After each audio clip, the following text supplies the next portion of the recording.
আন্তর্জাতিক নারী দিবস উপলক্ষে ত্রিপুরায় নারীদের সুরক্ষা ও ক্ষমতায়নকে আরো শক্তিশালী করতে নারী আদালত নামে একটি পাইলট প্রকল্প চালু করেছে রাজ্য সরকার। মঙ্গলবার আগরতলার রবীন্দ্র শতবার্ষিকী ভবনে আয়োজিত এক রাজ্যভিত্তিক অনুষ্ঠানের মাধ্যমে হয় এই প্রকল্পের আনুষ্ঠানিক উদ্বোধন।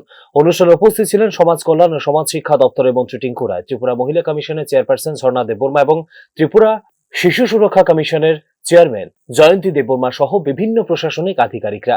সমাজ কল্যাণ ও সমাজ শিক্ষা দপ্তরের উদ্যোগে চালু হওয়া এই প্রকল্পের মূল লক্ষ্য হল গ্রাম স্তরে নারীদের জন্য সহজলভ্য একটি ন্যায় বিচার ব্যবস্থা গড়ে তোলা। নারী আদালত প্রকল্পটি মূলত কাজ করবে পঞ্চায়েত স্তরের একটি সালিসি ফোরাম হিসেবে। মহিলাদের বিরুদ্ধে নির্যাতন, পারিবারিক সহিংসতা, সামাজিক বিরোধ বা বিভিন্ন অভিযোগ আলোচনা ও মধ্যস্থতার মাধ্যমে নিষ্পত্তির চেষ্টা করা হবে স্থানীয় পর্যায়ে। প্রয়োজনে সংশ্লিষ্ট বিষয়ে আইনগত পদক্ষেপ গ্রহণের জন্য সুপারিশও করা হবে পুলিশ প্রশাসনের কাছে। সর্বোচ্চ 9 জন সামাজিকভাবে সম্মানিত সদস্যকে অন্তর্ভুক্ত করা হবে এই আদালতের প্রতিটি কমিটিতে। তারা স্থানীয় সমাজের প্রতিনিধি হিসেবে অভিযোগ শুনবে এবং আলোচনার মাধ্যমে খুঁজবেন সমস্যা সমাধানের পথ। এর ফলে অনেক ক্ষেত্রে আদালত বা প্রশাসনের দ্বারস্থ হওয়ার আগে স্থানীয় পর্যায়ে সমাধান পাওয়ার তৈরি হবে সুযোগ।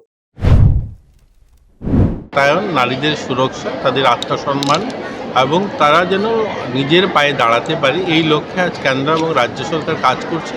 এই সমস্ত বিষয়গুলো নিয়ে আজকের আলোচনা হবে এবং আগামী দিন যেন যারা আমাদের চাইল্ড ম্যারেজ, চাইল্ড প্রেগন্যান্সি, এই ধরনের যে সমস্ত সামাজিক কুপ্রথা আছে সেগুলোও যেন আমরা বন্ধ করতে পারি। আমরা একটা সুন্দর সমাজ নির্মাণ করতে আমাদের মায়েদের অবদান, আমাদের মহিলাদের যে অবদান, সেটাকে নিয়েই আলোচনা হবে আজকে।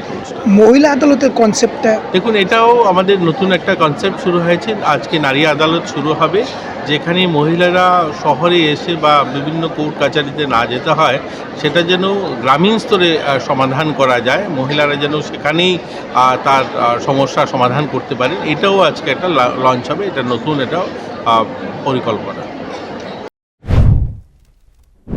প্রাথমিকভাবে এই পাইলট প্রকল্পটি ত্রিপুরার 8টি জেলার নির্বাচিত পঞ্চায়েত এলাকায় চালু করা হয়েছে। উত্তর ত্রিপুরার ফুলবাড়ি, ঊনকোটি, শ্রীরামপুর, খোয়াইয়ের পশ্চিম সোনাতলা, পশ্চিম ত্রিপুরার লেম্বুছড়া, সিপাহীজলার খেদাছড়া, গোমতী, তেপানিয়া, দক্ষিণ ত্রিপুরার বিবেকানন্দ পল্লী এবং ধলাই জেলার সিঙ্গিনালা ও হালাহালি এলাকায় স্থাপন করা হয়েছে নারী আদালত। ভবিষ্যতে এই উদ্যোগ সফল হলে রাজ্যের অন্যান্য এলাকাতেও এটি সম্প্রসারণের পরিকল্পনা রয়েছে রাজ্য সরকারের। বিশেষজ্ঞদের মতে গ্রাম স্তরে নারীদের জন্য আলাদা একটি সালিসি ফোরাম গঠন করলে অনেক সময় ভুক্তভোগীরা সহজে অভিযোগ জানাতে সাহস পান।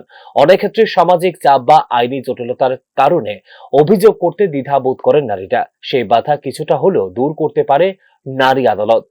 একই সঙ্গে স্থানীয় সমাজকে নারীর অধিকার ও নিরাপত্তা বিষয়ে আরো সচেতন করে তুলতে সাহায্য করবে এই উদ্যোগ। নারী আদালতের মাধ্যমে স্থানীয় স্তরে ন্যায় বিচার নিশ্চিত করার পাশাপাশি নারীদের আত্মবিশ্বাস বাড়ানো এবং তাদের সামাজিক অবস্থানকে আরো শক্তিশালী করাই এই প্রকল্পের মূল উদ্দেশ্য বলে জানিয়েছে সরকার। ব্যুরো রিপোর্ট, নিউজ নাও।